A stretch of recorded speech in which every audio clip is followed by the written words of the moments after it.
Chapter 31. Of Ralph Nickleby and Newman Noggs, and some wise precautions, the success or failure of which will appear in the sequel.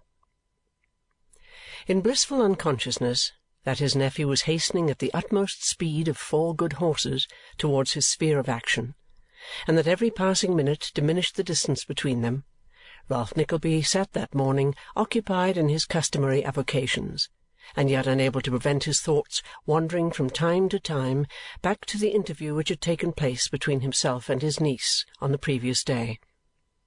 At such intervals, after a few moments of abstraction, Ralph would mutter some peevish interjection, and apply himself with renewed steadiness of purpose to the ledger before him. But again and again the same train of thought came back, despite all his efforts to prevent it, confusing him in his calculations and utterly distracting his attention from the figures over which he bent. At length Ralph laid down his pen and threw himself back in his chair, as though he had made up his mind to allow the obtrusive current of reflection to take its own course, and, by giving it full scope, to rid himself of it effectually. "I am not a man to be moved by a pretty face," muttered Ralph sternly. "There is a grinning skull beneath it, and men like me who look and work below the surface see that, and not its delicate covering. And yet I almost like the girl, or should, if she had been less proudly and squeamishly brought up. If the boy were drowned or hanged and the mother dead, this house should be her home. I wish they were, with all my soul." Notwithstanding the deadly hatred which Ralph felt towards Nicholas, and the bitter contempt with which he sneered at poor Mrs. Nickleby, notwithstanding the baseness with which he had behaved, and was then behaving, and would behave again if his interest prompted him, towards Kate herself, still there was, strange though it may seem, something humanizing and even gentle in his thoughts at that moment. He thought of what his home might be if Kate were there. He placed her in the empty chair, looked upon her, heard her speak. He felt again, upon his arm, the gentle pressure of the trembling hand. He strewed his costly rooms with the 100 silent tokens of feminine presence and occupation. He came back again to the cold fireside and the silent dreary splendour, and in that one glimpse of a better nature, born as it was in selfish thoughts, the rich man felt himself friendless, childless, and alone. Gold, for the instant, lost its lustre in his eyes, for there were countless treasures of the heart which it could never purchase. A very slight circumstance was sufficient to banish such reflections from the mind of such a man. As Ralph looked vacantly out across the yard towards the window of the other office, he became suddenly aware of the earnest observation of Newman Noggs, who, with his red nose almost touching the glass, feigned to be mending a pen with a rusty fragment of a knife, but was in reality staring at his employer with a countenance of the closest and most eager scrutiny. Ralph exchanged his dreamy posture for his accustomed business attitude. The face of Newman disappeared, and the train of thought took to flight, all simultaneously and in an instant. After a few minutes, Ralph rang his bell. Newman answered the summons, and Ralph raised his eyes stealthily to his face, as if he almost feared to read there a knowledge of his recent thoughts. There was not the smallest speculation, however, in the countenance of Newman Noggs. If it be possible to imagine a man, with 2 eyes in his head, and both wide open, looking in no direction whatever and seeing nothing, Newman appeared to be that man, while Ralph Nickleby regarded him. "How now?" growled Ralph. "Oh!" said Newman, throwing some intelligence into his eyes all at once and dropping them on his master. "I thought you rang." With which laconic remark Newman turned round and hobbled away. "Stop!" said Ralph. Newman stopped, not at all disconcerted. "I did ring." "I knew you did." "Then why do you offer to go if you know that?" "I thought you rang to say you didn't ring," replied Newman. "You often do." "How dare you pry and peer and stare at me, sirrah?" demanded Ralph. "Stare?" cried Newman. "At you?" Which was all the explanation Newman deigned to offer.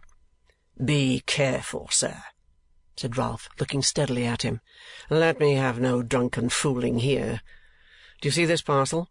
"It's big enough," rejoined Newman. "Carry it into the city, to cross in Broad Street, and leave it there. Quick! Do you hear?" Newman gave a dogged kind of nod to express an affirmative reply, and, leaving the room for a few seconds, returned with his hat. Having made various ineffective attempts to fit the parcel, which was some 2 feet square, into the crown thereof, Newman took it under his arm, and after putting on his fingerless gloves with great precision and nicety, keeping his eyes fixed upon Mr. Ralph Nickleby all the time, he adjusted his hat upon his head with as much care, real or pretended, as if it were a brand-new one of the most expensive quality, and at last departed on his errand. He executed his commission with great promptitude and dispatch, only calling at one public-house for half a minute, and even that might be said to be in his way, for he went in at one door and came out at the other. But as he returned and had got so far homewards as the Strand, Newman began to loiter with the uncertain air of a man who has not quite made up his mind whether to halt or go straight forwards. After a very short consideration, the former inclination prevailed, and making towards the point he had had in his mind, Newman knocked a modest double knock, or rather a nervous single one, at Miss La Creevy's door. It was opened by a strange servant, on whom the odd figure of the visitor did not appear to make the most favourable impression possible, inasmuch as she no sooner saw him than she very nearly closed it, and placing herself in the narrow gap, inquired what he wanted. But Newman, merely uttering the monosyllable "Noggs," as if it were some cabalistic word, at sound of which bolts would fly back and doors open, pushed briskly past and gained the door of Miss La Creevy's sitting-room before the astonished servant could offer any opposition. "Walk in, if you please," said Miss La Creevy in reply to the sound of Newman's knuckles, and in he walked accordingly. "Bless us!" cried Miss La Creevy, starting as Newman bolted in. "What did you want, sir?" "You have forgotten me," said Newman with an inclination of the head. "I wonder at that. That nobody should remember me, who knew me in other days, is natural enough, but there are few people who see me once forget me now." He glanced as he spoke at his shabby clothes and paralytic limb, and slightly shook his head. "I did forget you, I declare," said Miss La Creevy, rising to receive Newman, who met her half-way, "and I am ashamed of myself for doing so, for you are a kind, good creature, Mr. Noggs. Sit down and tell me all about Miss Nickleby. Poor dear thing, I haven't seen her for this many a week." "How's that?" asked Newman. "Why, the truth is, Mr. Noggs," said Miss La Creevy, "that I have been out on a visit. The first visit I've made for 15 years. "That is a long time," said Newman sadly. "So it is a very long time to look back upon in years, though somehow or other, thank heaven, the solitary days roll away peacefully and happily enough," replied the miniature painter. "I have a brother, Mr. Noggs, the only relation I have, and all that time I never saw him once. Not that we ever quarrelled, but he was apprenticed down in the country, and he got married there, and new ties and affections springing up about him, he forgot a poor little woman like me, as it was very reasonable he should, you know. Don't suppose that I complain about that, because I always said to myself, it is very natural. Poor dear John is making his way in the world, and has a wife to tell his cares and troubles to, and children now to play about him. So God bless him and them, and send we may all meet together one day where we shall part no more. But what do you think, Mr. Noggs," said the miniature painter, brightening up and clapping her hands, "of that very same brother coming up to London at last, and never resting till he found me out? What do you think of his coming here, and sitting down in that very chair, and crying like a child because he was so glad to see me? What do you think of his insisting on taking me down all the way into the country to his own house? Quite a sumptuous place, Mr. Noggs, with a large garden and I don't know how many fields, and a man in livery waiting at table, and cows and horses and pigs and I don't know what besides, and making me stay a whole month, and pressing me to stop there all my life. Yes, all my life. And so did his wife, and so did the children, and there were 4 of them, and one, the eldest girl of all, they had named after me 8 good years before. They had indeed. Oh, I never was so happy in all my life, I never was." The worthy soul hid her face in her handkerchief and sobbed aloud, for it was the first opportunity she had had of unburdening her heart, and it would have its way. "But bless my life," said Miss La Creevy, wiping her eyes after a short pause, and cramming her handkerchief into her pocket with great bustle and dispatch, "what a foolish creature I must be to you, Mr. Noggs! I shouldn't have said anything about it, only I wanted to explain to you how it was I hadn't seen Miss Nickleby." "Have you seen the old lady?" asked Newman. "You mean Mrs. Nickleby?" said Miss La Creevy. "Then I tell you what, Mr. Noggs. If you want to keep in the good books in that quarter, you'd better not call her the old lady any more, for I suspect she wouldn't be best pleased to hear you. Yes, I went there the night before last, but she was quite on the high ropes about something, and was so grand and mysterious that I couldn't make anything of her. So, to tell you the truth, I took it into my head to be grand too, and came away in state. I thought she would have come round again before this, but she hasn't been here." "About Miss Nickleby?" said Newman. "Why, she was here twice while I was away," returned Miss La Creevy. "I was afraid she mightn't like to have me calling on her among those great folks in what's-its-name place, so I thought I'd wait a day or two, and if I didn't see her, right." "Ah!" exclaimed Newman, cracking his fingers. "However, I want to hear all the news about them from you," said Miss La Creevy. "How is the old rough-and-tough monster of Golden Square? Well, of course, such people always are. I don't mean how is he in health, but how is he going on? How is he behaving himself?" "Damn him!" cried Newman, dashing his cherished hat on the floor. "Like a false hound." "Gracious, Mr. Noggs, you quite terrify me!" exclaimed Miss La Creevy, turning pale. "I should have spoilt his features yesterday afternoon if I could have afforded it," said Newman, moving restlessly about and shaking his fist at a portrait of Mr. Canning over the mantelpiece. "I was very near it.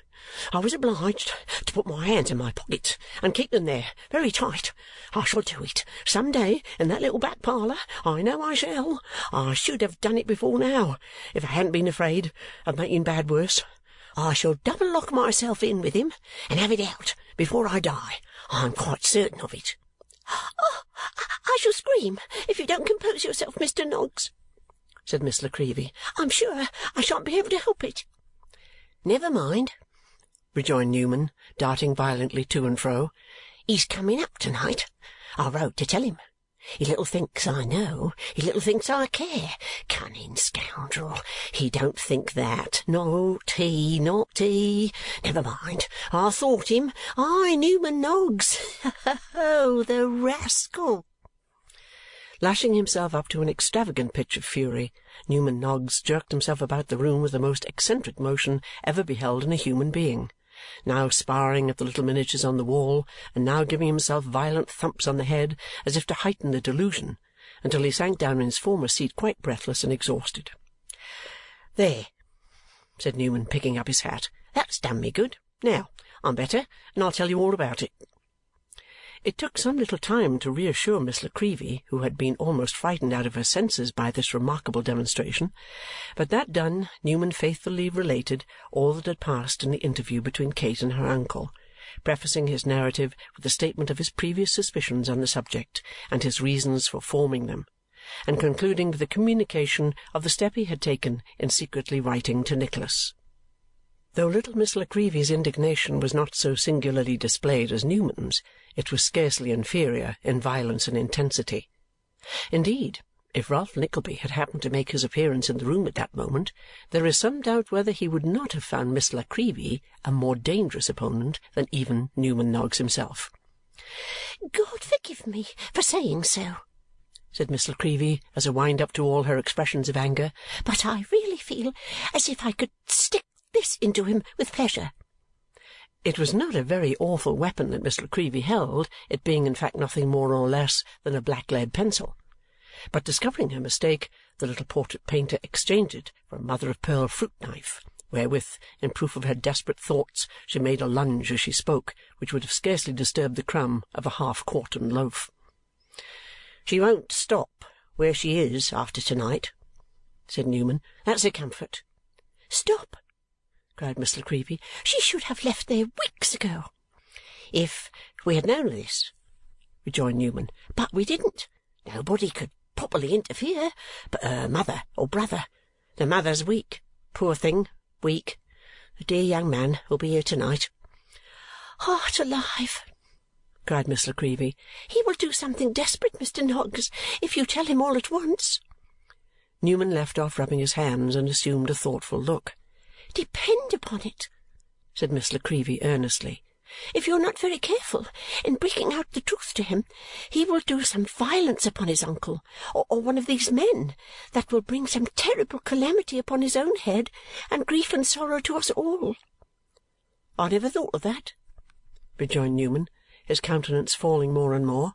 "I came to ask you to receive his sister in case he brought her here, but—" "But this is a matter of much greater importance," interrupted Miss La Creevy, "that you might have been sure of before you came.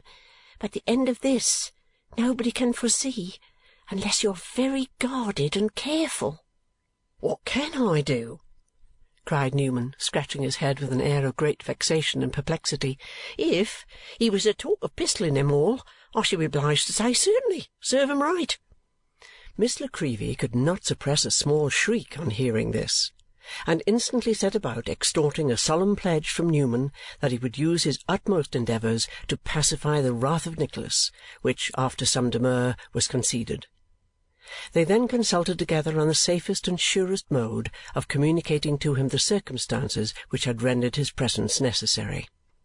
"He must have time to cool before he can possibly do anything," said Miss La Creevy. "That is of the greatest consequence. He must not be told until late at night." "But he'll be in town between 6 and 7 this evening," replied Newman. "I can't keep it from him when he asks me." "Then you must go out, Mr. Noggs," said Miss La Creevy. "You can easily have been kept away by business and must not return till nearly midnight." "Then he will come straight here," retorted Newman. "So I suppose," observed Miss La Creevy. "But he won't find me at home, for I'll go straight to the city the instant you leave me, make up matters with Mrs. Nickleby, and take her away to the theatre, so that he may not even know where his sister lives." Upon further discussion, this appeared the safest and most feasible mode of proceeding that could possibly be adopted. Therefore it was finally determined that matters should be so arranged, and Newman, after listening to many supplementary cautions and entreaties, took his leave of Miss La Creevy and trudged back to Golden Square, ruminating as he went upon a vast number of possibilities and impossibilities which crowded upon his brain and arose out of the conversation that had just terminated. Chapter 31